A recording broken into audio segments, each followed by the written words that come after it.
Yes, people, ladies and gentlemen, welcome back to BBK Sports. Today, I'm not by myself again. Yesterday, I had a great stream with another content creator, but only one way up from that guy is this guy. Ladies and gentlemen, I present to you the talented, the transformative, the thorough, the trustworthy, the thoughtful, the truthful, because he speaks facts, the top-notch, the terrific, man, like Tops from TChanzoSports. What you saying to me, bro? Big up, yes, sir. BBK Sports, man. Big up everyone in the building. Thank you very much for having me on. Fantastic introduction as well. And yeah, I cannot wait. This is a collaboration I've been waiting for. So yeah, man, let's get into it, bro. I can't wait for this kind of discussion we're about to have, my bro. But big yourself up every single time. Yeah, we were just talking backstage about how I almost saw you have a meltdown yesterday. Bro, oh my God. Thank God for Kang, for Lee, for Ramos, for the penalties, brother. I was on a knife edge already. The season ain't even started for Arsenal, you know. And bro, I was down. I was defeated. Tottenham winning another trophy on my head top, but thank God they didn't get it through, bro. But yeah, man, it was a tough night in that kind of watch along settings. I tell you, bro, tough, very tough. It was. So are you telling me that PSG spotted these men 2 goals in 85 minutes just to snatch their souls from them? Bro, it's crazy. Not only that, bro, in the penalty shootout, Tottenham were 2-0 up as well. And they bottled that too. It's, nasty way to lose it. Nasty way. But listen, if there's one club I wanted to see that pain, it's Tottenham Hotspur. So I'm happy they got to endure it for sure, bro. I'm happy. Yeah. Oh, good, man. Big up a couple of people in the chat. I see a couple of legends in here already. Big up to Quaja in the building. Big up to Bluebird. Big up to AJ. The VIP of all the mods, big up to AJ, man. All is good. Big up Mr. Batterd in the building, the legends in the building, Mr. Tippy Toppy. Oh yeah, brother. You know what it is. You already know. Active, Mr. Buckham, another Liverpool fan, Liverpool diehard. Big up to you, my bro. But Tops, my brother. Come on. The transfer window so far, right? Underwhelming for me. I don't know how you feel about the incomings. Not a lot of outgoings, but underwhelming for me at best. What say you? Yeah, man, I kind of pretty much agree, bro. I gave it like a 5/5.5 out of 10.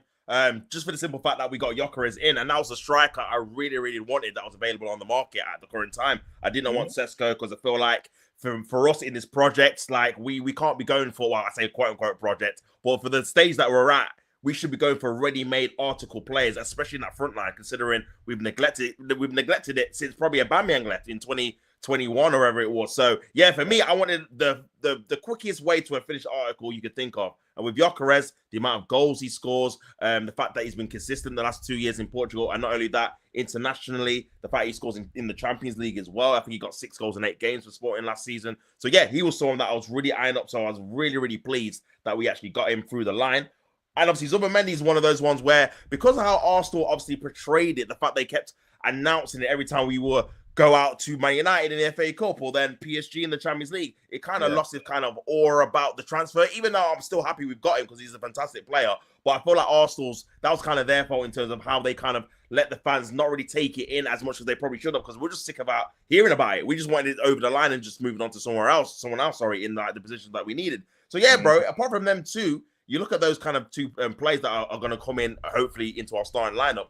The rest of the players are kind of squad players. And I get it. I understand you do need squad players because, again, we had a lot of injuries last season. So you do need, obviously, competent squad players to come in. But when you're looking at the kind of fine margins that you have between closing the gap to Liverpool, making sure Manchester City don't leapfrog us again, like, you need more attacking kind of quality players. That's the left-hand side for me. I've been going on about it for a while now. Like, for me, that needs a whole revamp in terms of having a top left-hand side forward. Now, where the kind of transfer window kind of lost me a little bit was that Madueke signing, just because, again, nothing against the player personally, but he's someone, in my opinion, we shouldn't be going for, because in that position that potentially he could be playing in that left wing, we need someone that's certified, someone that's going to be coming in, being on the same level as a Saka, being on the same level as a Gyökeres, so the goals can be spread out. For me, Madueke, he's still very consistent. He's not actually been playing a lot of times or period of games on that left-hand side for Chelsea, only like the last stretch of the season. Normally he's on the right-hand side. So, but if that's going to be our left-hand side like signing, I feel like it's very, very underwhelming.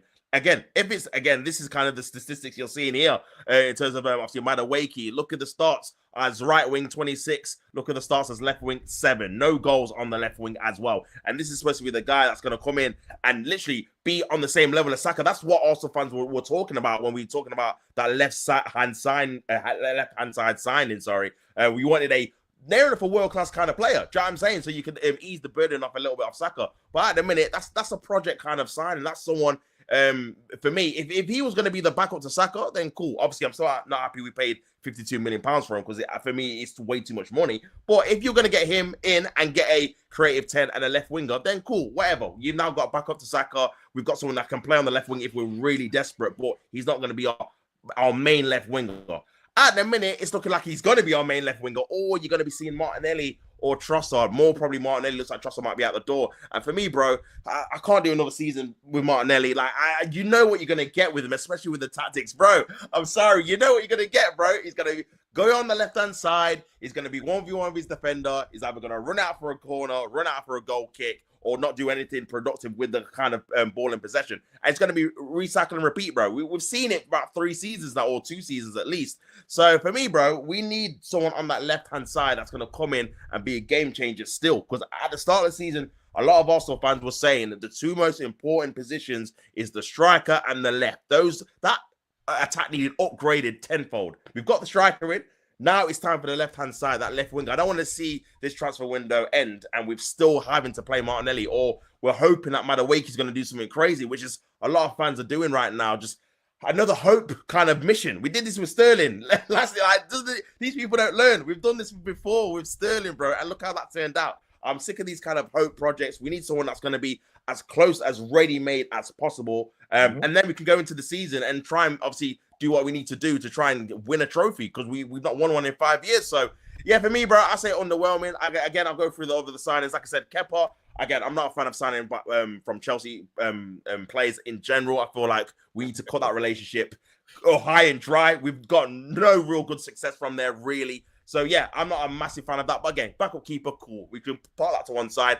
Norgard is another one where, for me, it was a little bit underwhelming. But I can, again, with the circumstances attached to, obviously, that replacement signing, I can understand why they went out and got him. But, again, is he someone that I can see us leading to a Premier League title? No. But he's a steady Eddie. He's a Premier League proven player. That's probably about it. Nothing kind of massively fantastic about him in terms of him being a spearhead into obviously us challenging for the league. So that's kind of another kind of a squad player. And then obviously I've talked about Madueke, Zubimendi, and Gyökeres already. Mascara looks promising. That's one of the players I have been impressed with in pre-season, to be fair. But again, he's not someone really for right now. He's someone for the future. Maybe that can come in and be a backup.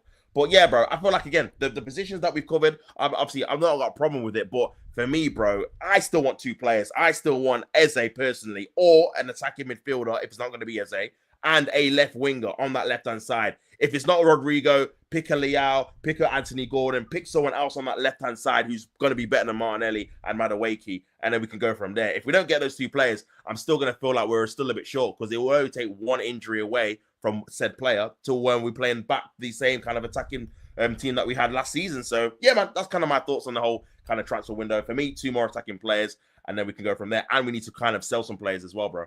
Yeah. So the transfer window, I've always broken it down in 3 categories. Like the people who are in the chat, they know. It's I always go depth, replacements, additions, right? Okay. So we needed depth in certain positions. So we got Mascara for depth. We got Kepa for depth.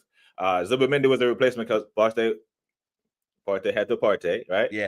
And then so Gyökeres was the only true addition to our first 11. So after over 200 million spent, we've only made 1 addition to our starting 11. I have to give it a 4 or 5 as well. But like AJ is saying, question the tops. What's the point of squad players when he throws the cup? Because that's when you need your squad. Yeah. That's a fair point. But yeah, man, it's underwhelming for me. And you touched on Eze there. Did we spend the Eze money on Noni? Bro, and again, and this is why I feel like the justification about how Arsenal fans, and listen, I'm not condoning abusing him. You should never abuse a football player. It's never going to be that deep for me personally. But I could understand the frustrations that came from that Madueke deal, because Arsenal fans knew this was going to stop us from getting a player that we really needed. Like, again, Madueke, he's a squad player. He was a squad player at Chelsea, and we were better than Chelsea last season in the league, obviously. So for me, bro, I'm thinking, why are you spending 48, 50 million on a potential squad player if we are going to go ahead and get some other players? Or it's going to be a fact that he's not going to be a squad player. He's going to be the starting player. And it kind of makes sense that Mikel Arteta has obviously bought him, because, again, you look at his profile, he's someone that wanted Nico Williams. And this kind of Madueke deal, again, kind of in terms of the directness, the fact he can play on both wings, the fact that he can obviously go overlap and underlap, he's kind of got the similar traits to a Nico Williams, who he wanted to buy for £50 million, which, again, was what obviously the price was touted when we were linked with him. But obviously the key caveat was the fact that, one, he didn't want to leave Spain, obviously, and two, the wages at the time, people were saying he wanted to be on 200k. Apparently, Madueke's going to be on 50, 60k. So he's got his Nico Williams kind of regen in Madueke. But for me, that is not the stage we are at the minute. Like, you're past this. You should have got a Madueke signing in like 2021, 2022. We're in big 2025. You can't be getting project players where, especially in the attack as well, especially like you said, when you're looking at it thinking, if we don't get any more players, he's going to be one of our starting players, really. He's not even going to be depth, because you look at obviously how we're playing. You got Martinelli still on the books. Trossard's probably going to get sold. Martinelli gets injured, he's going to be straight in the lineup. If Saka gets injured, he's going to be the backup to Saka. So he's going to be in and around the team, whether it's right or left. So for me, bro, you need a quality player that's going to be eligible to start against a Manchester City or a Liverpool and be one of the best players. If we start with Madueke, I'm not confident he's going to be one of the best players, even against like a Brentford or a Bournemouth, because he's so inconsistent. I've seen it for Chelsea, especially when you bring to the fact that he's not really reliable on that left-hand side, because we've not seen much data. You brought up the stats earlier, bro, that we've not seen a lot of data with him on the left-hand side. So we don't even know if he's going to be even good as he is on the right. And even on the right, he's inconsistent. So, yeah, I agree with that comment, man.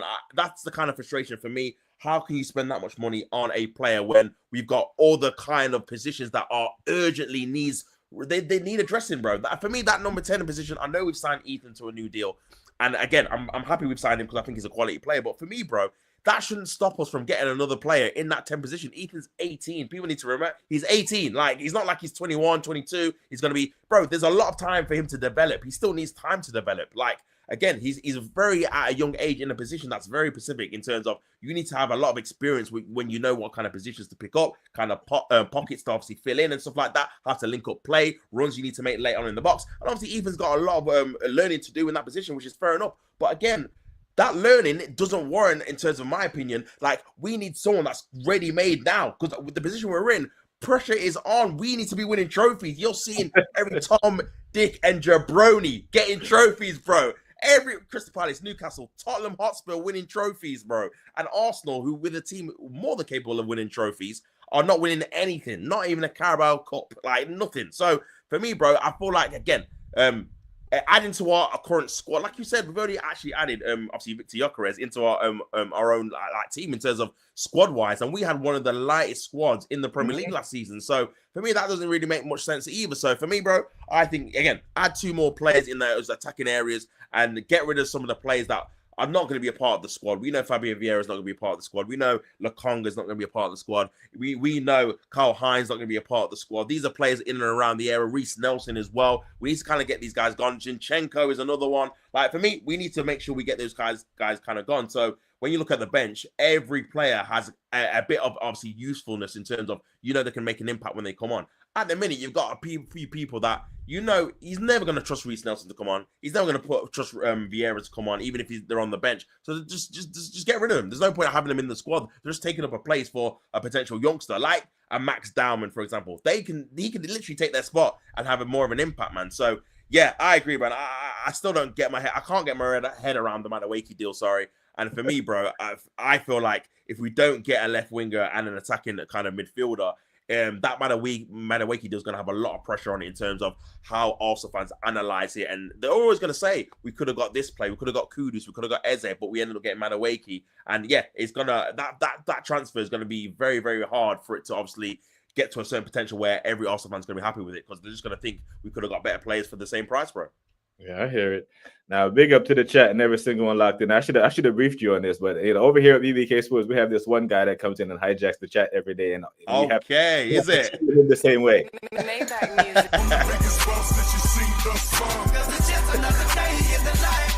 Rosé born stunner, I could blow money. Maybach music. Collar on my polo, kisses on my necklace, all my diamonds watching out my watch. Maybach music. I think I'm Big Meech, Larry Hoover, whipping work. Maybach music. Big up to E-Ross in the building. The Broad Street Bully has entered the chat, ladies and gentlemen. Mr. E-Ross, if you would be so kind, sir, and give us permission to continue the stream, we will greatly appreciate it. Blessings to you, my brother. I appreciate you dropping in. Man, like E-Ross in the building. Big up to you, man, every single time. Big up to the assembled. Big up to Jaleel, every single one of you. Gavin, I see you, bro. Big up to you, man. Now, Tops, speaking of, by the way, K, does he start on Sunday? Oh, man, that's a very good question, bro. That's a very good question. I feel like he's probably going to go with Martinelli, you know. I think Madueke, again, he's obviously played a few games in pre-season. And listen, Madueke against, I think, Athletic Bilbao in the second half, I thought he was neat and tidy. He was actually doing the basics right. Like, he was putting balls into the boxing area. And I'm not saying he's a terrible player. That's not what I'm saying. I'm just saying, for what we need, there's a lot of pressure on Arsenal for me to win the Premier League, because we've been second 3 years in a row. We need players ready to take on the challenge, not only in terms of quality-wise, but pressure-wise. Like, you're here. This is what I've liked about Gyökeres, in terms of he looks like he can handle the pressure of him being the main guy to score the goals. He knows everyone's looking at him to score goals. And I think Saka can handle the pressure as well. I think you need that someone on that left-hand side. I don't know if Madueke has got the temperament at the minute and the quality to handle that. But in terms of who's going to start, I've got a feeling he's going to go with his tried and tested Martinelli. I think, again, he has got an affiliation, Mikel Arteta, with Martinelli. He gives him a load of chances, man. And the only thing I can hope for is potentially that we have a change of tactics. That's the only thing with Martinelli, because if we're playing in the same way we played in the last 2 or 3 years, it's going to be the same kind of outcome, like I said before. The one thing I did like about, obviously, the Bilbao game was the second goal with Saka. It was Martinelli in that kind of central position, in that area with the ball over the top. If you're utilizing him like that, like a second striker, you're going to get better out of him, because he's better when he's running through on goal, running into space in the center of the pitch. When he's out wide, he's very isolated, and he's going to be very, very difficult for him to get into the game. For me, you've got to kind of utilize him in those kind of central areas. We've seen that a little bit last season at Anfield, that second half where he scored the headed goal when we drew 2-2. He was operating more in like a second striker role, and obviously he scored the goal and he actually had a decent second half. That's how you need to utilize him. That's how Unai Emery was utilizing him when obviously he first came obviously to the club as well. So yeah, for me, bro, I'm gonna go with Martinelli, but it would not be surprising if in 2 or 3 games Madueke is our first choice left winger, especially if we don't actually get a left winger coming through to the club, bro. Does Gyökeres start on Sunday? Oh my days. I don't know, BBK. I don't know, bro. Now, this story shouldn't have any legs, but because he came on and scored, probably the best goal of the bunch, to be fair to him. Yeah. But facts. This question shouldn't even be a thing, but it's growing legs. And I'm hearing from people like Red Pitch Podcast, a couple of men who went to the game, saying that Arteta was there and they wanted to do backflips after Havertz scored. Like, he was so happy. And I'm like, I think Gyökeres played well. Even if he didn't score, I thought he played extremely well. His movement, his aggressiveness is direct. I like how he played. But because Havertz came on and scored a pretty damn good goal, to be fair to him, now, would I be shocked if I see Kai walking out? No, but I'd be disappointed. But like, Mikhail, come on, man. Yeah. Like, this has been our Achilles over the past 3 seasons. Now you have an actual striker and you're still doing that. I don't get. Is my internet fluffer in here? Listen, I agree with you, bro. I feel like, for me, just in terms of the Arsenal fan base, if we see that team sheet and it's Havertz starting up front, there's going to be a massive deflation between every Arsenal fan. Because it's like, bro, we've been waiting 3-4 years to get a decent striker. These are the games we want him to obviously impact. So we go to Old Trafford and win. Obviously, we went there last year and we drew 1-1. We didn't have a proper striker. Havertz was injured. But even so, Havertz is one to miss key chances in these kind of games. So you got a striker now, utilize him from the start. Why is it going to be a thing where we're going to be 1-0 down or drawing the game and you kind of try and throw him on for the last 15, 20 minutes. And then, again, when he doesn't score, people are on his back. It's like, bro, just giving a fair opportunity to hit for him to score. And also as well, bro, Like, we need to change the way we play. Like I said, Gyökeres is going to be a big, obviously, component in that in terms of him being direct, running the channels. And like I agree with you, BBK, like I thought he had a good game, regardless of the goal, in terms of his link-up play, how he's obviously kind of occupying space, how he was making runs straight away to obviously stretch the game. I think that's going to be very crucial in this game as well, because again,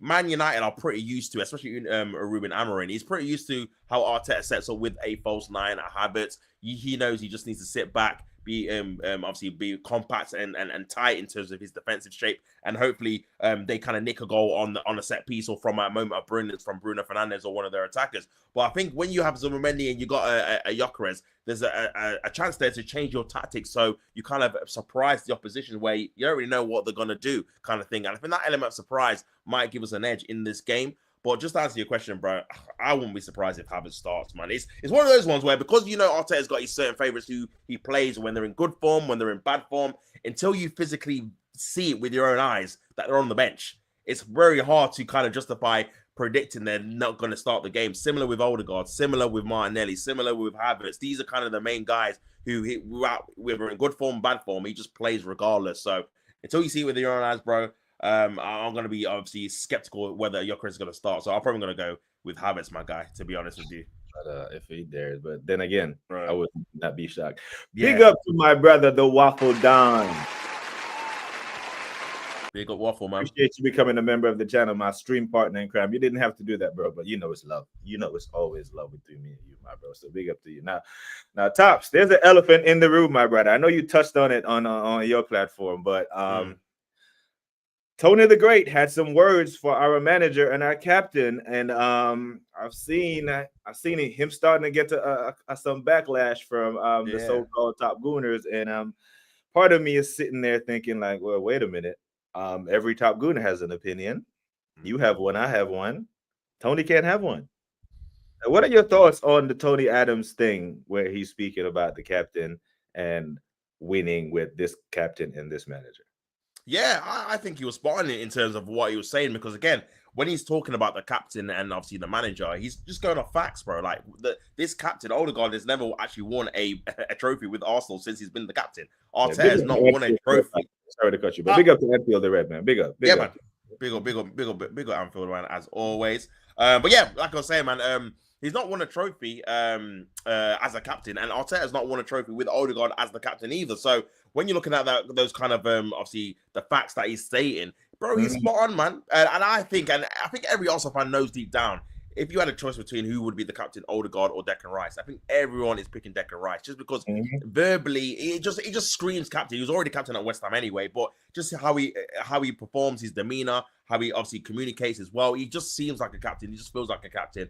Now, for me, that would probably be the right move to do, not only for Declan Rice, but for Martin Odegaard. Let's not obviously shy away from the fact that he's been very poor the last year or so, and he needs something really to kind of get back the form he had a couple of seasons ago. And maybe getting rid of the captain armband is kind of a step in the right direction for him to have less pressure for him to perform, and then also then go on to try and impact the game in a more creative way. Because again, the last year or so, bro, he's been putting in some stinkers, let's be honest. And that's not a performance you should be having, not only from an Arsenal player, but from a captain on top of that, bro. So yeah, I don't understand the backlash with Tony Adams, man. If you're not happy with what he said, come back and obviously argue it with factual points. Don't start abusing players and abusing former ex-players who, again, he knows what it takes to be a captain and win for Arsenal. Thank you. He's our greatest ever captain, bro. He's won Premier Leagues with Arsenal as captain.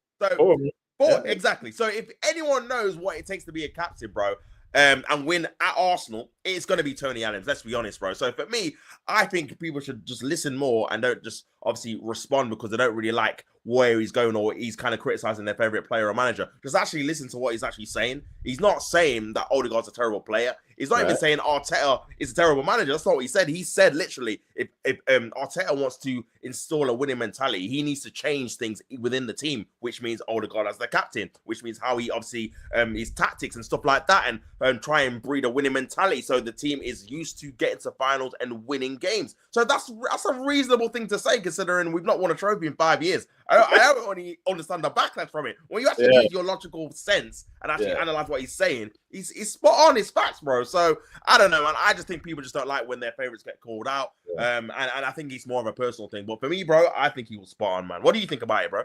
And that's what it is for me, Tops. He's speaking about being the captain of Arsenal and winning Premier Leagues, he's done both. There is no one more qualified to speak on this subject than him. And what annoys me is that, like you just said, like you just pointed out perfectly, you don't understand the backlash because it's not logical. It's an emotional reaction. Because people like Arteta and they like Odegaard. I think Odegaard is a nice, he comes off as a nice guy. We're talking about this is elite level football. It's not a charity case, right? The 20 best teams in the English pyramid. This is it, right? So if the overarching point for me is if Tony can't speak on it, our greatest ever captain, and if TT, our greatest ever player, can't speak on it, then who can? Who can criticize this man? Who can say you have been good, but you're not good enough? Like, are we meant to believe that he can't do any better? Okay, well, that's not good enough. You're good, just not good enough. That's what I'm saying. And Tony is spot on. And it's not like Tony said this unprovoked. He was asked a question. He was literally asked a question in a forum, and I'm pretty sure behind closed doors they've said worse things. Yeah, 100%. So the camera was rolling. When the greats are among one another, they speak differently when they speak publicly. But yeah, Tony, I just can't understand how they're going against the great Tony. Big up to the assemble. Says, question: what actually left wing are Arsenal after? Everyone is interested in left wing as their second position. So when you were talking about Eze earlier, and Eze could play multiple positions. This is what confuses me, right? Because Arteta prides himself as this manager who likes players who are multifaceted or who can play in different positions. Eze is that guy. Like, I don't like him as a left winger, but he can play there, and he is great in the creative middle. So when I see Timber, who we say can play across the back line, we've actually seen it. We've actually seen Timber play left back, right back in the same game. Right? Yeah. We've seen him play. He can play center back. Ben White was a border center back, but Saliba was so good he had to play him, so he played him right back. Everyone across the back line can play. The only one, his favorite player, Declan Rice. Martin Odegaard is one of the few players that only occupies one position. Like, Eze would give you so much flexibility. Matter of fact, I think he would even unlock Odegaard, which is part of what Tony said, by the way. Said if you take the captain armband off him and just let him play, maybe you will get a better Odegaard, because there is pressure that comes with the armband when you're the captain of a big club. Now, if you're a coach, right, Tops, how do you take the armband off of a player and still keep him motivated? Is there a great way that you can go about doing that? Because you can lose a player or upset the player. 100%, man. Yeah, I think there is a way you can do that, man. Obviously, we've seen it before with these kind of captain leadership groups. I think slowly you kind of make it clear that, you know what, we're going to have two captains. Maybe not strip him of it, obviously, straight away. Because, again, like you said, we've seen people lose dressing rooms and stuff like that. I remember when Steven Gerrard kind of obviously changed the kind of captaincy at Aston Villa, and then he just went downhill from there. So, yeah, there's ways to do it, definitely, man. And I think to start off, you say that Declan Rice is going to be the kind of the second captain or the vice captain or whatever you do. That's how you kind of soft launch it into kind of existence. And then you will have a few games where maybe Odegaard's injured or he's on the bench, and then Declan Rice is the captain. And then from there, you kind of just keep him as the captain, man. And it's like, you know what? Declan Rice has been promoted slyly, like secretly as the main captain. And then Odegaard can be one of the vices or one of the kind of guys that maybe when Declan Rice is not available, he can become the captain still. So then you kind of, you get the best of both worlds, man. You still have Declan Rice as your main kind of captain, and Odegaard still feels like he's part of the captaincy kind of alliance group where when needed, he can still be the captain of Arsenal, but he's just not going to be the first captain, the main captain kind of thing. And I think you keep everyone happy because, again, there's different ways to treat players, of course, especially when you still want, like you said, to keep him motivated, keep him still being the starting lineup if he's obviously performing. And I think there's definitely ways you can do it. And there's no fuss, no muss, no kind of backlash between fans and the players are all up in arms because they're not liking how you've treated Odegaard, etc. You don't have to do it that way, bro. You can do it in a political way where you kind of get what you want, but also don't obviously rock the kind of apple cart. Because we all know player power is a thing. We all know that players do have a lot more power than they did back in the day. So any kind of wrong move you do with a group of players that obviously are backing each other, man, they will down tools and you'll be out the job. You know what I'm saying? So we've seen that before, bro. But yeah, I feel like there is definitely a way you can kind of soft launch Declan Rice into being that kind of captain. And we've seen it before, even like with now like with Saka. Saka's been captaining the team quite regularly in like pre-season friendlies or when Odegaard's been out and injured, and that's kind of been like a smooth transition where no one's really questioning Saka being the captain. So I don't know why you can't just do that with Declan Rice. You know what I'm saying? So yeah, I feel like there's definitely ways you can definitely soft launch him into that position, and I think the fans will be happy with Declan Rice as the captain anyway. Do you know what I'm saying? And as long as Odegaard is performing, I feel like people will be happy with him being in the starting lineup. The issue is that he's not performing, like you said, maybe because of the pressure of the captaincy, and also because he's the captain as well. It's like a double thing. It's like a double weight. It's like you're not performing as a player anyway, and you're the captain. You should be our best player. You know what I'm saying? You're literally the captain of the team. So yeah, man, I think there definitely is ways you can kind of soft launch Rice into that captain armband without losing motivation for Odegaard for sure, bro. Yeah, I hear it. So here's the thing. I think he actually had a perfect opportunity or opportunities to do it last year. One when Odegaard was in bad form, that was an opportunity. Or when he was out for a long period of time injured. Okay, he wasn't playing for 3 months. So, okay, Declan is playing. You give Declan the armband, and then you just integrate Odegaard back into the squad, and Declan keeps the armband, because it's Declan that have to come out and face the music whenever we have a tough loss. It's rarely ever Martin. The end of season out processing interviews, it's always Declan. Or I'm cool with Gabriel, right? Because I remember even when, speaking of injury, when Odegaard went and picked up his injury on international duty, it was Gabriel, man, had to keep the clean sheet and then go away at Tottenham. So I got to keep the clean sheets and score the goals, brother. You know, that's captain's material. I'm dragging us to 3 points today, and I don't think I can count many times when Odegaard dragged us to 3 points. So you know, if your captain can't do that, then you know maybe so there is something there. Big up to AJ said, actually, I've been told by a lot of people that Odegaard is the perfect captain for Arsenal. No, he's the perfect captain for Arteta, and that's literally what Tony said. Like, Odegaard reminds me of Arteta.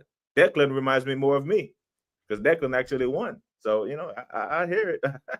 But Adams just said what everyone was whispering. Yeah, facts. Big up to yourself. Facts, bro. He just said it out loud, but this is what happens. You know, he gets back chat. Big up to the chat still. Now Anfield is on to me. You know, Anfield the Reds. Where is he at? Anfield said, take the UCL off your screen, blood. But I cover all the leagues, so you see a Bundesliga down there, you see a Serie A, you see a La Liga. It's all back there. So it's not an implication that we've won it. I cover all the leagues. And the league is one of the leagues. But big up to you for tuning in, man. Hey man, these Liverpool, man, you know they be cooking, bro. I'm telling you, I didn't my chat yesterday, bro. They be cooking, man. Big up to LFC Monster, another big Liverpool fan. Hey, I recognize this guy's from fan reaction. Big up, Tops. Yeah, big up, brother. People, make sure that you are subscribing to TChanzoSports. This guy right here, man, absolute legend, gives you daily content. I call him the hardest working man in YouTube, man. Always giving you shorts, giving you transfer news all day long. Like, you don't even need to watch Sky Sports, man. Just just tune into Tops and you'll get all the news. All of it. Big up to the Red Pitch Podcast. Big up to Cav and Scants. Big up to every single one of you, man. Anfield Red say, why is Tops on this Arsenal show when he supports Chelsea? This guy's always doing this, bro, in my chat, man. This is the battle we've got in it. He's always doing it. Big him up every time, though, man. Big up to Cooper. Can you imagine following Odegaard in the combat? Take it out, brother. I'm trying to tell you, I didn't even want to go there, Cooper. You know, you a military man just like myself. I didn't want to go there with him. Yeah, right. Man will lead you straight into a minefield. You know, so you know, I'm not here for it. But yeah, man. One more. If even it wasn't even Odegaard pulling into the players of the pitch for team talk, etc. It was in it. Yeah, that's the team. I hate that team talk thing in the middle of the pitch, man. Especially at the second half. Like, brother, you were just in the dressing room for 15 minutes. Like, what else do you need to talk about? Let's come out and play football, isn't it? Like, it feels very performative for sure. Yeah, it's kind of cringe for me, man. But yeah, I thought it was weird what they did to Tony, and it just shows that just how much they love this manager, my brother. They love him to the point where, okay, I didn't see Tony play, so okay, football must have started in 2019 for some of these people. But my brother, so all these Liverpool fans that are in the chat, we have to kind of acknowledge and respect what they're doing. You know, our transfer window is like a 4 or 5. We said, what do you rate theirs? Yeah, the high, bro, very, very high, man. The fact they've addressed, I think they did very, very well, which I think Arsenal kind of struggled with. This is why there was a lot of frustration when they had a kind of a key situation and position that they needed to strengthen, which was obviously Trent going to Real Madrid straight away when the season ended. They already had a replacement in the building, man. Frimpong straight in the way, and that kind of diffuse any kind of apprehension that obviously Trent, he was obviously a Liverpool boyhood fan. He played obviously very well at right back, obviously won every trophy. That he was leaving on a free at the time. Obviously, they ended up getting 10 million for him in the end.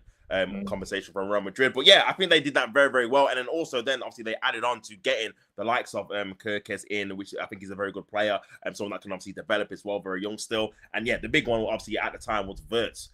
Sensational. The fact that he actually got that done so quickly in the window, really, when you consider it was a massive price tag, and it was someone that was obviously touted to go to Bayern Munich for a long time, and he ended up going to Liverpool, which I think was a fantastic buy. Again, someone who's very, very young, 22, 23, someone that can come in and be an impactful kind of player in a position where they've not really had a lot of number 10s probably since Coutinho. When you think about it, really, that's been of a certain kind of level and caliber. So even if they had them three, you're still looking at the likes of Van Dijk re-signing, obviously Salah re-signing as well. You still think they had a good window. But the fact that they've added on to that kind of trio with the likes of Ikatike, who again has looked very, very good in pre-season. I did watch a bit of it in the Community Shield. He looked very impressive, took his goal very well. And yeah, they got that deal. Another big deal, 80 million euros it was, 85 million euros. So that's another big deal they've got over the line before the season starts. You've got to pay homage now. And also now, obviously, the elephant in the room, this Alexander Isak link that they've been linked to. If they get him, bro,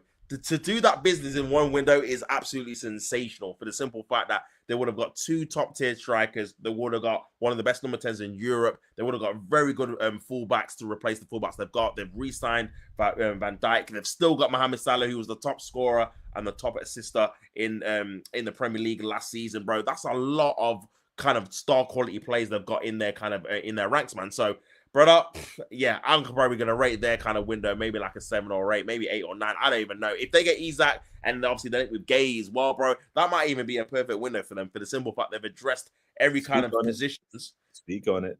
Bro, they've addressed, and this is the key thing, and this is why Arsenal fans are not happy, because it's not the fact that we bought 6 players. It's not the amount of players we've got. It's the addressing the key areas that we know we struggle in, which obviously for Arsenal is the left-hand side. For Liverpool, they've struggled with, obviously, the fullback kind of area with Robinson. They will probably say that left-back situation was probably their weakest part of their area of the pitch, where obviously Robinson was making a few mistakes, obviously winding down. They weren't really happy with Tsimikas' quality, so they went out and got Kirkes. They were aware that, obviously, like I said, Trent was leaving. They got a very good replacement in Frimpong. And also, again, creativity in terms of, even though they scored a lot of goals and they won the league, they still knew that creativity-wise, they needed a new number 10 to come in there and try and create a different dynamic, a different element. And that's what I feel like you'll see with Liverpool this season, man. And that's why I feel like with Arsenal, you've probably seen a bit of a stagnation, because we've just kept the same kind of attackers season in, season out. Whereas with Liverpool, even now, they've won the league and it's going to be a different dynamic up front with Ikatike, who's a different player to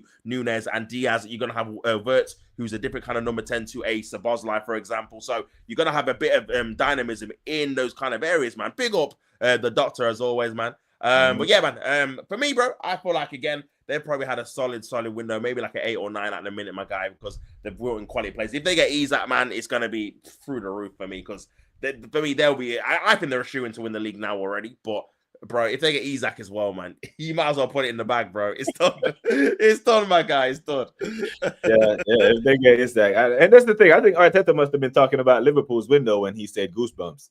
Because this is what you do when you sign the best attacking midfielder on the market to a title-winning midfield and already title and don't lose any of them, goosebumps. When you go get the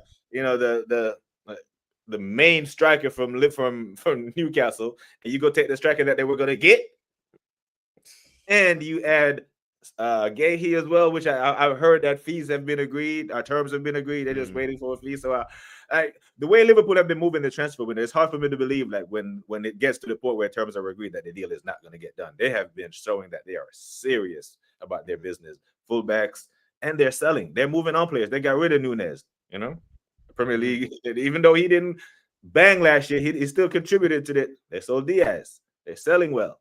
They're buying well. And it's just it feels like the gap is growing between us and them, even in the transfer window. Like they're setting themselves up for a period of dominance in this. It feels like we're going into another season with hope. This is how I feel. I don't feel a whole bunch of confidence, but I still think the squad is good enough to win something. Yeah. You know what I'm saying? 100%, So, bro. It's been good enough for the last 2-3 years, in my opinion, bro. You know what? People don't really bring it up. I'm still annoyed we didn't win that Europa League when we were going for the league, bro. I'm like, brother, that was a perfect opportunity to win it. Like, we were literally the best team in it, like, considering our league performances that season, bro. And we got knocked out by Sporting Lisbon, man, on penalties. Like, bro, what is this, man? So, yeah, bro, BBK, like, when those kind of trophies are there, you got to take advantage of them. Like, obviously, from a Spurs perspective, they'll be really annoyed that they didn't win that Super Cup because they might not get in the Super Cup for a while now, or they might change obviously, I'm hearing the reports that they might even change the concept where it's going to be a semi-final and a final now. So that might have been the easiest time they could have won it. Bro, when you get in these positions to win trophies, you got to just take it. It could be 2, 3, 4, 5, 6 years. We've seen it ourselves with the league. For me, that first year when we were top 8 points clear, top for 92% of the league, bro. That was the one we should have won, bro. That was the opportunity to do it, bro. That was it, and we didn't do it. And look, we've not got any closer since then, really, in terms of being in the top for that amount of time. So yeah, for me, bro, you gotta win trophies while you've got a good team. Otherwise, the guys like Saliba and Gabriel, they're gonna move on, bro. It's funny. I was doing a stream obviously a couple of days ago, and I'm looking at the ages. Bro, people like Ben White, they're turning like 28. Gabriel's turning 28. I remember we got these guys when they were like 22. They won one trophy. Time's ticking on, brother. I'm telling you, it's crazy when you think about it. So, yeah, man, we need to get a move on and start winning some things before these men end up retiring with no trophies. It's mad. yeah. So, do you think we get anyone else?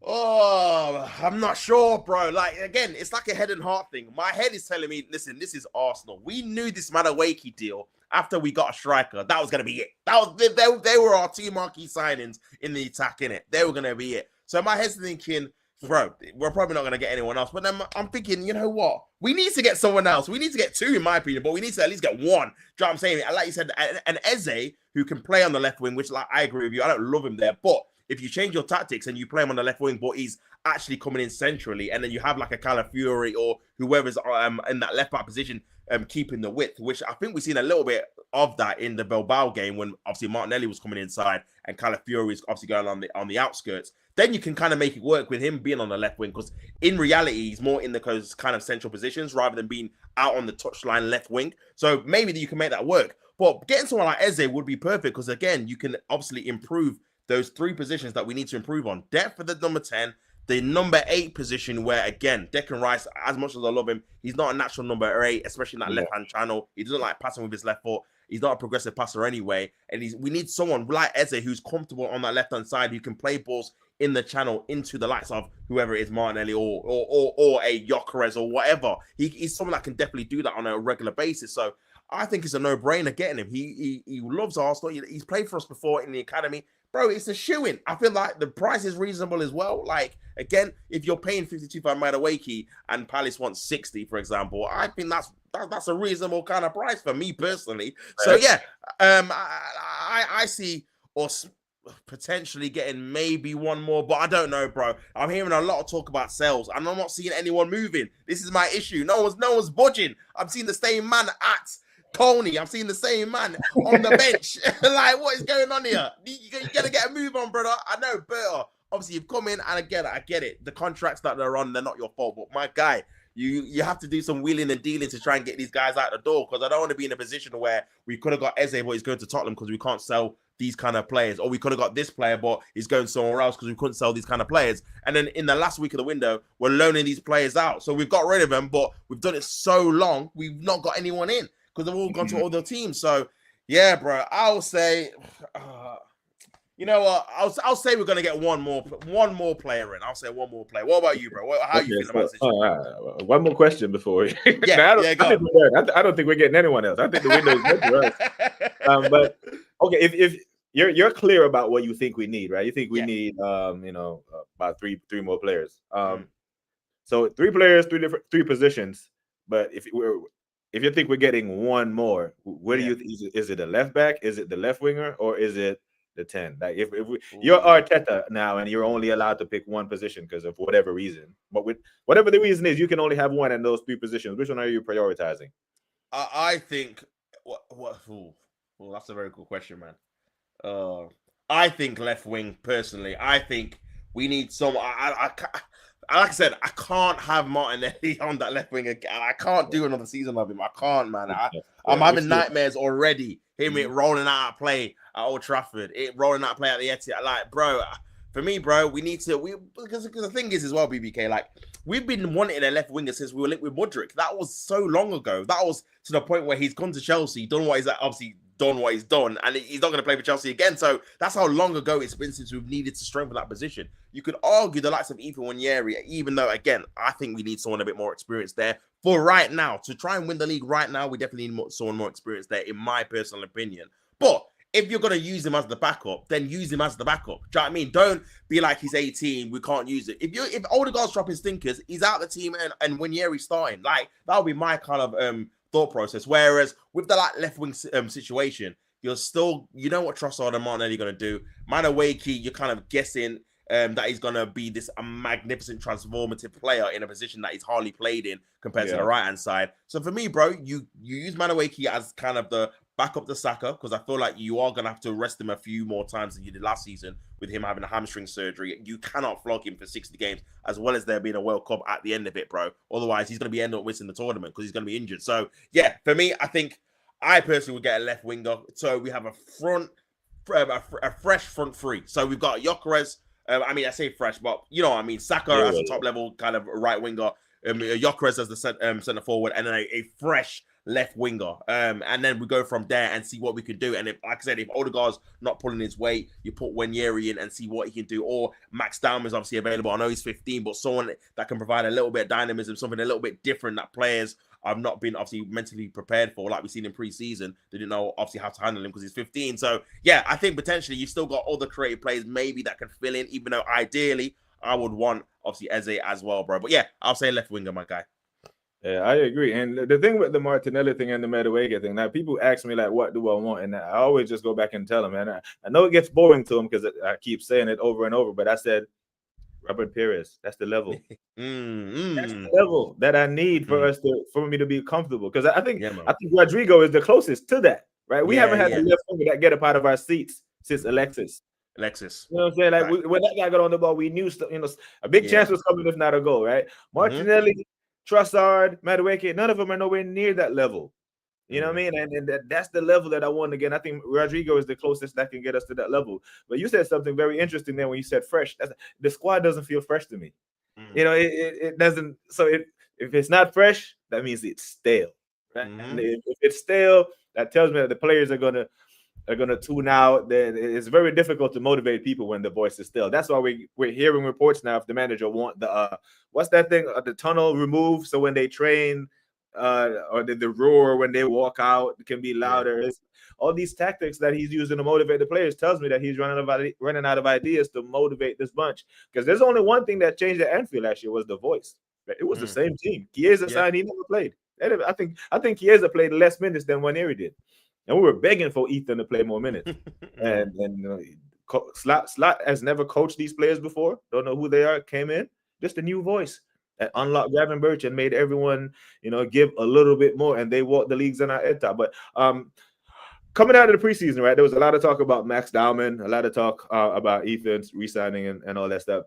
Do you think Dowman gets any minutes this year, or do you think Ethan gets more minutes than he did last year for his development? Because you don't get better at football by not playing. Yeah, facts, bro, facts. So that's a very good question, man. I'll probably say Ethan's going to get more minutes than he did last year, but I don't know, man. I think with the way Max Dowman was using preseason, like it wasn't like a case where he was coming on for like 5 or 10 minutes here. He was playing half an hour, like 45, like 40 minutes. Like it was like he was prepping him for maybe, getting some minutes in those kind of games, maybe in like a Carabao Cup or an FA Cup or something like that. I know obviously he's not eligible to play in the Champions League, but listen, I think potentially it could be a case where he's on the bench, but it's one of those things, bro. Like I was saying. And this is why I think it's pivotal and key, and even for Arteta to get another attacker, because if we've got a few injuries, bro, you know what people are going to do. Now you've exposed him in that preseason tour, and he's played really, really well. And you'll probably say he was probably like the shining light of the tour in terms of how he's played throughout the entire games. People are going to be calling for him, man. People are going to say, where's Max Dowman? Why is he playing in the under-21s? We've got a player that's better than our front three or whatever, or our attacking options on the bench, playing on the 21 football. Why is he not playing in that thing? So Arteta, inadvertently or overtly, has put pressure on himself if he doesn't get the results that people are going to be calling out for 15-year-olds and 18-year-olds like Ethan to be playing in the starting lineup if we're not fluid in attack. And this is the thing, man. So yeah, I think potentially. I mean, I don't understand the logic, bro, of playing him so much and for so long in games, because you look at our other youngsters. I know we had like Josh Nichols and a couple other players there. They played nowhere near the amount of minutes and time on the pitch than Max Diamond played. And Josh Nichols was on our preseason last year, so he's more experienced in terms of playing with our obviously first team. So yeah, that would indicate to me that there might be a more of a kind of role for him to actually play a few games and not start, but maybe come on in a Carabao Cup or an FA Cup and maybe one of the Premier League games as well, man. I'm hoping so anyway, because if that doesn't happen, I'm thinking, why did you give him so much kind of time and exposure in that preseason tour to not kind of capitalize on that momentum, just to put him back down in the under-21s? But surely when you got a taste of it, you want to kind of not saying you're going to play him every game, but you're going to try and motivate him a bit more. So you know what, you play, and it's not like he was terrible. He was really, really good. Probably our best attacking player in like the kind of the average of obviously our attacking players' performances. So when you look at his performances in the preseason tour, the fact he's 15, the fact that he'll be eligible to play certain kind of competitions, for me, why not, man? I say yeah. But to answer your question, I'll probably say Ethan's probably got a higher chance of playing more minutes, especially if we don't get like an Eze, than Max Diamond probably playing at all or a lot of minutes as well, to be honest, bro. Yeah, I'd love to see Ethan play 1,200 to 1,500 minutes. Like, for context, last year he played 889 minutes, which is less than 10 games, right? The game is 90 minutes, so it's less than 10 games. Now, the PR merchants, PR Arsenal will tell you that, oh, he played 32 games, but all those minutes that he played added up to less than 10 Premier League games. So I want to see him get more minutes. But my concern is, Tops, is that last year with Saka tore his Achilles, his hamstring and was out for 4 months. Odegaard was injured and in poor form, and the boy still didn't touch pitch. So with all the injuries that we had last year, I think we will get injuries this year, but not to that magnitude. Yeah. So it's going to be interesting to see how he met. But brother, this is what you get paid to do. You manage the squad, isn't it? This is what so manage their minutes. And I'm not sure if I trust their development with Arteta, but for now we have to. Exactly. I agree with you, bro. And like I said, obviously earlier, bro. Like if you're putting Ethan in a position where you're saying he's the number 10, he's the backup to the number 10. He's signed a new 5-year deal. Then obviously treat him like a backup. Don't try and have this. He played a lot of minutes and he's a youngster. Like you can't have it both ways, in my opinion. You either treat him like a youngster and he's like the third option, which again I'll be obviously up for as well. And I feel like you could navigate Ethan's minutes to the point where, like you said, we are going to get injuries. There's going to be a period of time when Odegaard is injured. But when you got an Eze there, you can still rotate. Say if we've got a Champions League game against, I don't know, Barcelona, and then at the weekend you've got Newcastle away. Obviously, you can alternate between the two players. If you don't want to play Eze in both games, you can play Ethan in one of the games. You know what I'm saying? So I think potentially you can have enough squad depth to rotate 3 of them anyway, as well as obviously, again, you're looking at that in terms of age profile. Ethan's going to be 18, and he's someone that's versatile as well. He can play on the right. He can play as the 10. He can play in the left 8 as well. So it's not like he's obviously doomed to one position. He can play multiple positions. So I think for me personally, man, you've got to treat him like a proper squad player. We don't say these things with Lewis Skelly. He's exactly the same age. We don't say he's 18, so we're gonna have to rest him in 3 or 4 games. Like people think he's our starting left back now. Like because again, he's shown the quality and the consistency, but you've given Lewis Skelly more of a chance to obviously show that compared to Ethan. So I think you've just got to either treat them as proper squad players or just don't involve them at all and just get replacements in for them as squad players, which would be like an Eze. Otherwise, again, we're just going to be in this kind of scenario where we're kind of putting round pegs in square holes. We've seen it before, bro. Like playing Trossard in the 10, it didn't work. Obviously, Partey at right back didn't work. Like just because he didn't want to move certain players out of position or give other players a chance that he might not have rated as highly as the said players, he wants to still be in the team. So yeah, he's got to stop. He's got to cut all that out next season, bro. You just play players in their proper positions, whether you rate them or not. Because again, we don't want to be in a position where we're taking people out of certain areas, which will make us weaker, as well as losing the injured players that are obviously injured at the time as well. So now we're doubly weaker. So yeah, for me, bro, just play them in the propositions and see what you can do for sure, bro. Yeah, I hear it. Yeah, big up to everyone watching still, all the silent listeners, all the people who are liking and subscribing to the channel. Make sure that you are subscribing to Chanzo Sports. His name is in the title of the video. Big up to the Assemble says, Darren, Spurs get Eze, the fan base will turn. The assembled, I disagree. What they will do is they say Eze is shit, and they will, and he's too old. They will make it. That's what they'll do. The same way Madueke signed for us, and all of a sudden he ranks in the top 1% of progressive carries in the opponent's box, and all these analytics that don't mean anything. Like, we have eyes, brother. So that's what they will do. They will turn on Eze. He has no ambition. He's playing for Spurs. That's what they will do. They will not turn on Arteta. They will, or the club or the board. They will turn on the player. I know every Arsenal fan wanted Kudus at Arsenal. He would have banged for us. I rate him highly. All of a sudden he goes to Spurs and he is no longer shit. He's no longer it.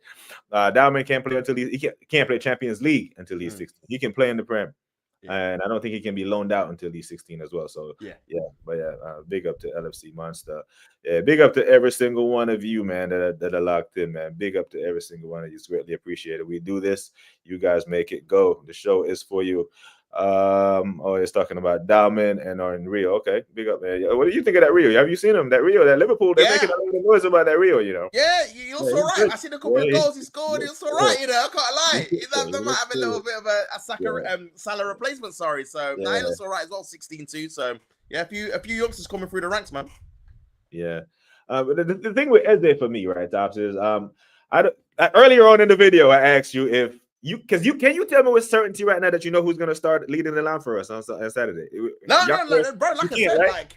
I've said that he's probably going to be Habits, even though I don't want it to be. So essentially, he has a selection headache, right? Yeah, I don't think he wants another selection headache of an Eze, because if Eze comes, he gets another selection headache, right? Because now you either have to move Odegaard or bench him when he plays. But you can do that for Ethan. Eze, like we said, he's 27 in his prime. It's a World Cup year. He needs minutes. Right, so the minutes is going to be important to Eze. I don't think he wants all his headaches at the time.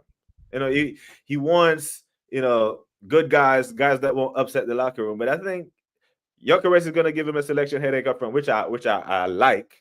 But if you're a manager, I don't think any of the top managers in the world will turn down a player that can improve their squad. Like, give me all the good players. Yeah, right? Give me the good. I'll figure it out. I'm the manager. I'll figure it out. Give me all the ingredients that can win, and I'll figure it out. We see it happening at Chelsea. What happens? They're winning. We seen it at City. They have an abundance of riches in depth. I remember in the title running in the 2022-23 season, in a must-win game at Everton, Man City was able to start a lineup and had Kevin De Bruyne on the bench and still start a strong team. When they started Bernardo Silva, Gundogan, and Rodri. You know what I'm saying? I want us to be able to sit Zubimendi or sit Declan Rice and still put out a strong team. And at this point, I'm not comfortable because I see the team doesn't look right when Nogard is in the six. Because he doesn't seem like he's comfortable in a team a possession-based team that plays out from the back. Because that's not what they hoofed it. You know what I mean? So I'm not sure. I'm not so the transfer window, man. God. Big up to Chris Welch. This guy, man, another Liverpool fan. I'm telling you, they're out, The Liverpool is actively looking. That means he has about actively looking at women, making no moves. But that's the thing. That's his words, Chris Wells. That's the manager. And we are what? What's today? Today's Wednesday. So we are 3 days away from our season kickoff. I don't want to hear about the window closes on 1 September. Our season starts in 3 days, and we're still actively looking. What happened to the clear plan? If you always have to react and do deadline day signings, it tells me that you don't have a clear plan. Liverpool plan was clear. That man signed Verse in June. And going into the window, no Liverpool fan were crying out for Verse. They were crying out for a replacement for Trent. Liverpool got a replacement for Trent and added to a title-winning midfield before July.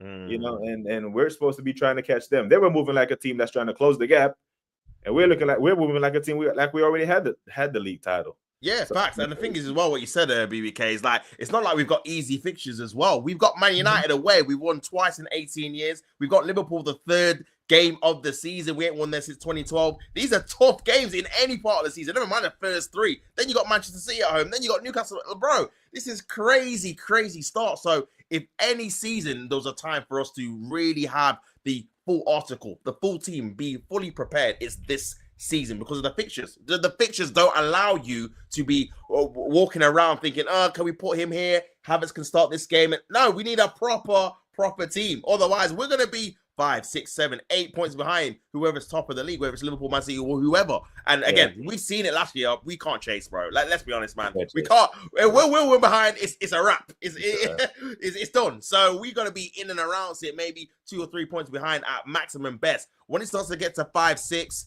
you're looking at 2 wins, 3 wins to kind of obviously get level with them. It's over, bro. We're not going to be able to do it. So yeah, man, I think it's very important we make a fast start, and more signings or better quality signings would have obviously helped us try to get a perfect start at the start of the season, man. But I don't know, man. I feel like Arsenal, do they really want to win? Do they really want to win? I don't know, bro.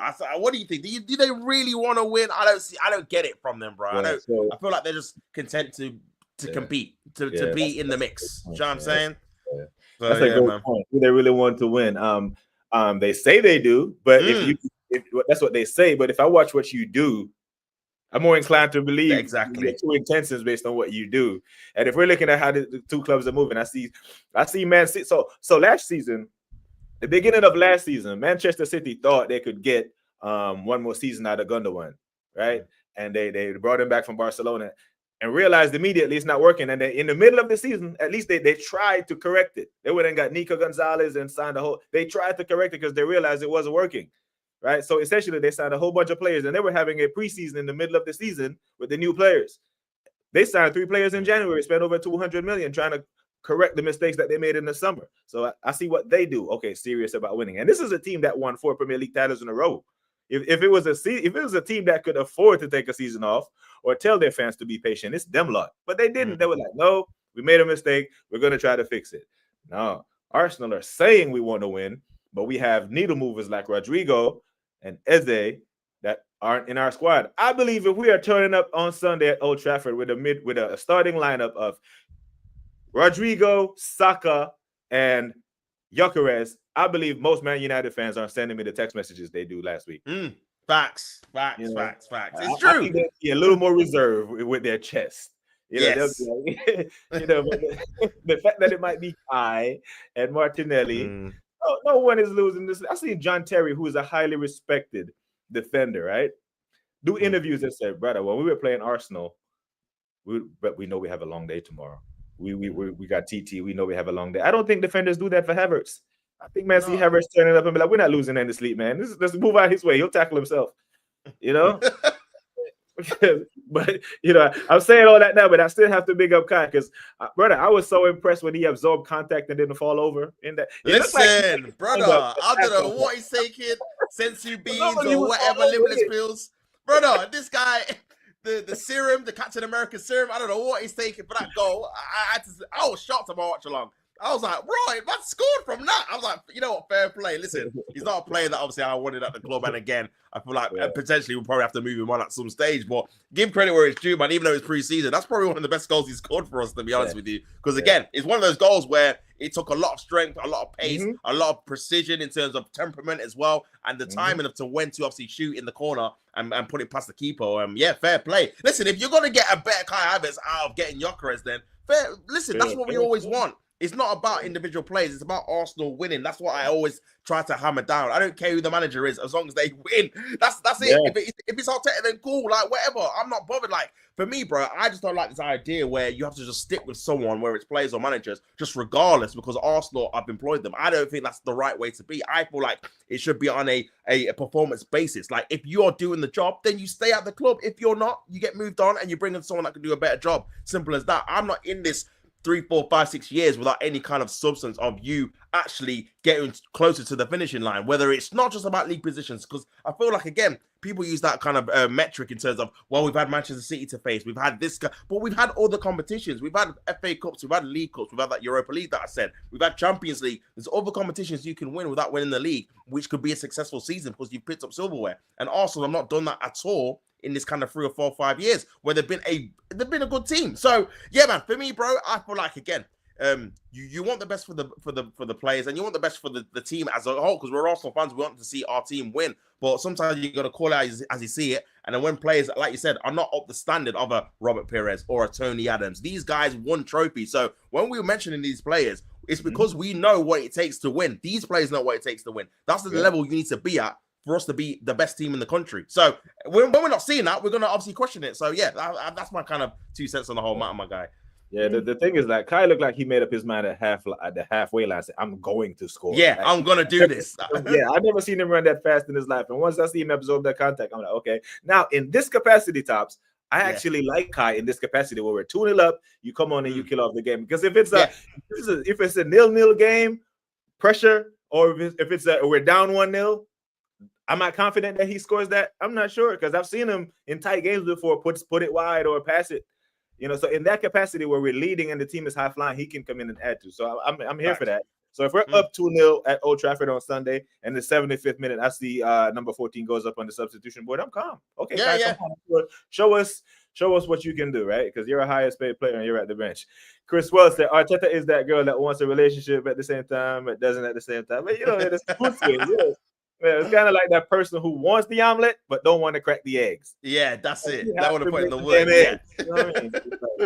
With the woke stuff. But yeah, Lookman plus Eze for 90 to 100 million would be great business for us.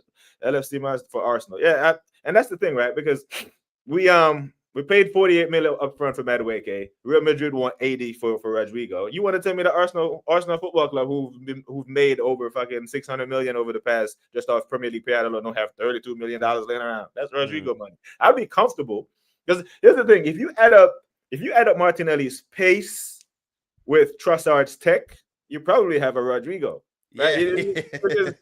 Trossard has the tech; he's just slow. Yeah, he's really fast and can't really give you 90 minutes of high octane football. I've seen Rodrigo with it. I've seen that boy put in man of the match performances with Valverde on the pitch, with Bellingham on the pitch, with Bellingham, Vinicius, and Mbappe. He can play. He's not leaving Madrid because of the quality. He has the quality to be there. It's just that the manager, maybe it's politics at Real Madrid, where those two guys that drift out in this position, Mbappe and Vinicius, are box office and somewhat have to play. But I love that guy in the squad, man. Big up to Dana. When the predictions video, it's going to be today. So I'm on the Bruised Banana with Shane at what time is that? Shit, I don't know. Whatever the Bruised Banana is, I think it's at 8 p.m.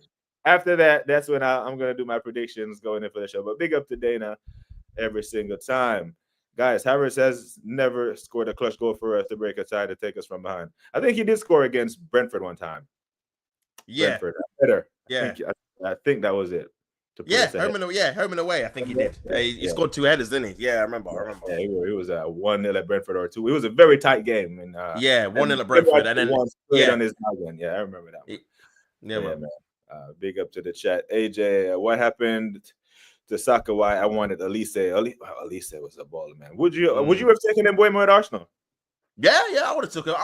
I'm with you, bro. What you said earlier about Man City putting De Bruyne on the bench and you've got other players. Bro, it's a long season, man. I don't like, and I feel like this is kind of like a new generation thing where you can only have one top player. We're like back in the day, bro. We had 4 strikers: Carney, Thierry, Bergkamp, Will Tord. Bro, they all rotated because we got injuries and they all play their part in top level games, bro. Like even after that, you still had a Van Persie, you still had Eduardo, you still had Adebayor, you still had Bentner, you still had 4 strikers to come in and do their bit. I feel like this new generation can only have one player that's good in one position, and that's it. Like the rest of them have to be squad players. They can't be any good. Like for me, bro, you can rotate, man. You can definitely rotate for sure. Like, go on. People forget when we won the league at Old Trafford in 2002. Thierry Henry wasn't playing. He did not play that game. He was injured. You know who scored the winning goal? Will Tord. So you think Arteta can go to Old Trafford away without the best player in the world and win? Nah.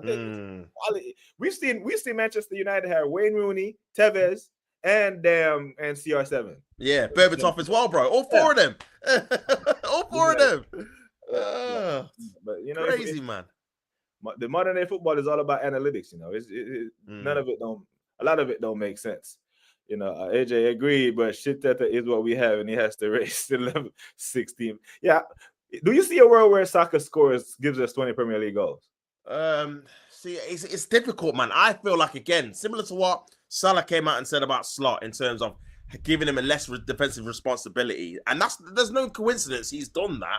And he's got 29 league goals and 18 assists because he's given him that less defensive responsibility and he's gone on and kicked on. For me, the only way Saka's going to do that is if Arteta does the same, because he does trap back. He is thinking about defensive kind of situations a lot in terms of structure, etc., which I'm not saying you can't obviously not do, but bro, you're one of our, if not our best attacker. You've got to have the license to really kind of go forward and go through. Potentially, I think he definitely has the quality to do that. However, I think for me, you have to have other good players with him in terms of being able to allow him to be 1v1 instead of 2, 3, 4v1 where he's struggling to get past 4 players on his own. When you've got other good attacking players, defense, they can't afford to have 3 players on 1 player because then you got Gyökeres free. And then if you put 3 players on Gyökeres, you got Saka free. Like that's what comes with having a top level front three. Like the defending team, they have to decide which one they're gonna try and nullify the most, and then the others have got kind of more of a free reign to do what they want. But when you got players like Martinelli who don't really do anything with 1v1 or when he's through on goal on his own, bro, that's when they can allow. Yeah,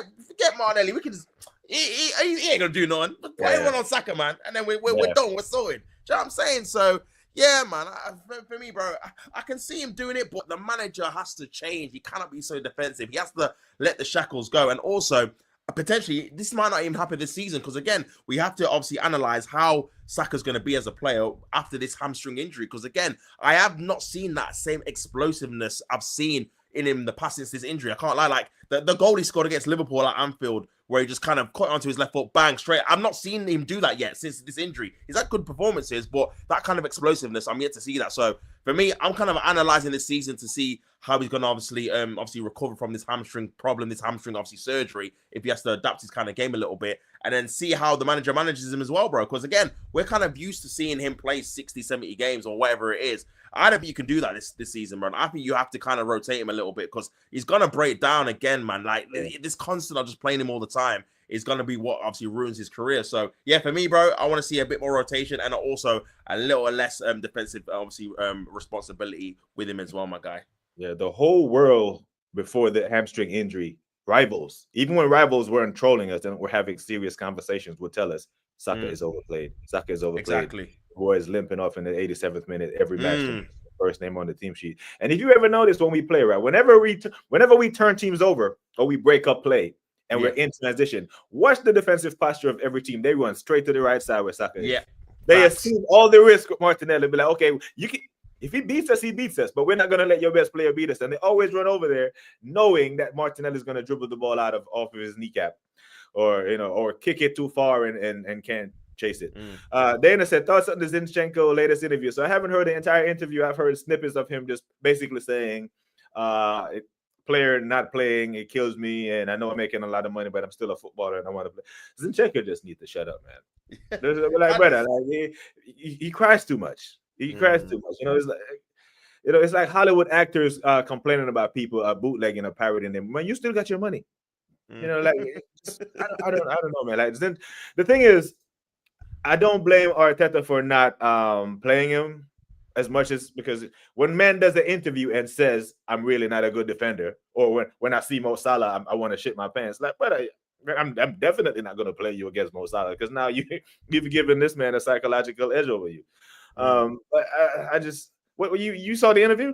I mean, I've not actually watched the interview or anything. I know apparently it's part, obviously the interview is part of his obviously new book he's bringing out. But I just feel like with you, man, Zinchenko just talks too much, bro. Like he's just, again, I was referring to, I think it was last season or season before when he did another interview. I might have been with Rio Ferdinand, and he's talking about Arteta's tactics. And we're in the middle of the season. I'm like, bro, what are you telling people about what we're trying to do to nullify other teams? You're still at the club. You're still playing with the same manager. Like, just shut up. No one's asking you to say this. Like, just unnecessary talking, bro. So, yeah, man, I just think, again, the sooner, obviously, we get rid of him and just move him on, the better. I think, again, in the first season, obviously, he elevated us a little bit. I would not say a little bit. He did elevate us, to be fair. Him and Gabriel Jesus. They did elevate us. But after that season, Arteta kind of moved away from playing with him anyway. And also, he's very unreliable in terms of his fitness. And for me, they did a job to get us, obviously, from a certain position where we're outside the top 4 to into the top 4. But then I feel like you kind of just have to move on from him. There's a reason why City obviously sold him in the first place, because they moved on from him. So,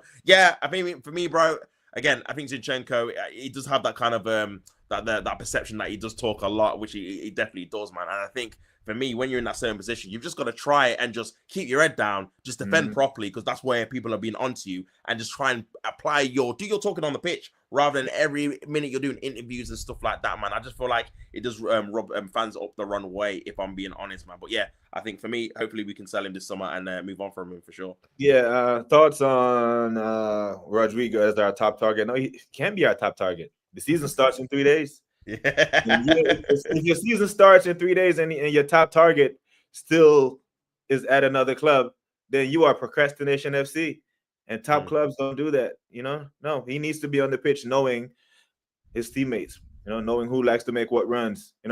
The fact that I was upset that we took so long to get Gyökeres, and then in I think the Villarreal game, I saw him and Saka almost run into each other. Yeah, I seen that as well. This is what happens when players don't know when players don't play together. So when people say to me, it doesn't matter the order that you get your signings, it absolutely matters. Because say, for example, we signed Gyökeres first and we signed Eze first. All of a sudden, Rodrigo's looking at that. Wait a minute, Arsenal, they're serious. But when they see us sign Norgard and Kemper, they'll be like, nah.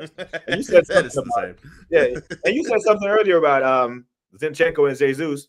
It seems like we've kind of outgrown those players. At the time when we signed them, we were trying to go from 5th to push into the top 4. And I feel the same way about Madueke. Now, I'm a Madueke fan now. He's an Arsenal player. But I feel like if we're going to be pushing on, we can be signing players that Chelsea have outgrown when we're meant to be further along in our process than they are. Darren said, precisely, Tops, or Saka needs to decide within himself to stop tracking back so much. He is undroppable. Take the risk. That's a great point. That is a great point. He's not going to drop Saka. He can't. So Saka be like, you know what? I'm going to stand on the halfway line. And whenever you win the ball, just hoof it this way and give me a chance to run at this fullback. I'm here for it. I am here for it. Big up to Static in the building. 25 likes, like and subscribe. Big up to Static every single time. But yeah, man, been a great chat, man. Brother Tops, what you got coming up for the rest of the day, bro? Or the week?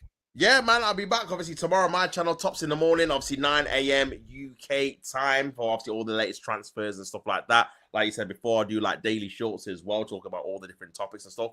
And yeah, this weekend, man, obviously I'm back with the watch-alongs, man. I'll be doing obviously one tomorrow night, Liverpool versus Bournemouth, the first game of the Premier League season, and then also as well across the weekend, Man United versus Arsenal, as well as maybe Chelsea versus Crystal Palace too, man. But yeah, been a fantastic chat. Definitely got to get you on my channel soon as possible, bro, so we can do this chat again. But yeah, been a sick chat, man. Big up the chat. Big up yourself for obviously inviting me on. Always a pleasure to talk to you, my brother.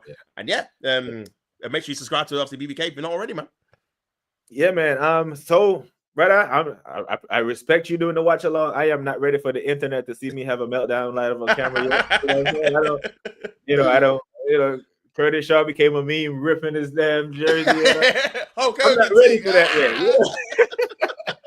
Brother, I got kicked out of a hotel in Switzerland when we were at Anfield away in the first title charge. You remember we were up 2-0? Yeah. And then we started to get ran over. And I'm like, do something. Manager's standing there playing with his chin and we're getting ran over. Man, brother, yeah. So I'm a different person when I watch Arsenal. So I'm not sure I'm ready for the world to see me in that state. Because you see these flags behind me, brother. I'm a military, but there are people who have led into war that will watch this and be like, we've never seen Chief that rattled. I've seen him calm under fire, and he's going to let a football game do this to him. Not ready for the world to see that side of me yet, yeah? So, predictions for Sunday. You doing predictions or – because I have a prediction show coming up later. I don't know if you do predictions or not for games, but – I'll probably say one. I'm gonna go. I can't see Arsenal winning. We should be going there and putting them to the sword. Let's have it right. They finished 15th. They made a couple of good signings. But brother, we should be beating these guys, man, pretty comfortably. But I don't know, man. I don't know if for me, I need a bigger sample size from what I've seen from Atletico Bilbao, because obviously that was actually us playing a little bit of a different style, being more direct with Zubimendi and stuff. But that was only one game out of the 5 preseason games. The other 4, we just played how we did last season, which was not good enough, obviously. So if we play like that, we could end up losing the game. So I'm going to go with a draw. I'm going to go with a 1-1 draw. I feel like it can be a stalemate. But again, for me, we need to be winning the game. Man United are 15th. Literally, obviously, again, new season, but we should be going there and beating them, man. We should be trying to aim to win the title again. So, yeah, but for me, I can't see us winning, man. I can't see us winning. That game has 1-1 written all over it. But I'm legit. I'm going to reserve my prediction. It will be a close one. I'm not going to lie. Yeah, AJ say 2-1 minute, brother. Oh, imagine. Hey, listen. Yeah, imagine. Yeah, if I'm gonna start doing a watch along, I have to pick like a layup, Sunderland at home. Yeah, we got Sunderland at home. But then I do that, and then we capitulate, and then it would be epic meltdown. Oh, bro. So then I don't. Maybe we're 3-0 up at halftime. I'll be like, okay, watch a long time. Yeah, there's no way we can do a Tottenham and lose this, But big up, man. Big up to Tops, man. Everyone in the chat, big up. every 20 of you still locked in, make sure you are subscribed to TChanzoSports, man. This guy makes great content. I love his opinions. I love his take. And it won't be the last time that he's here on BBK Sports. Like I always say, people, take care of yourselves and each other. Until next time, we are gone.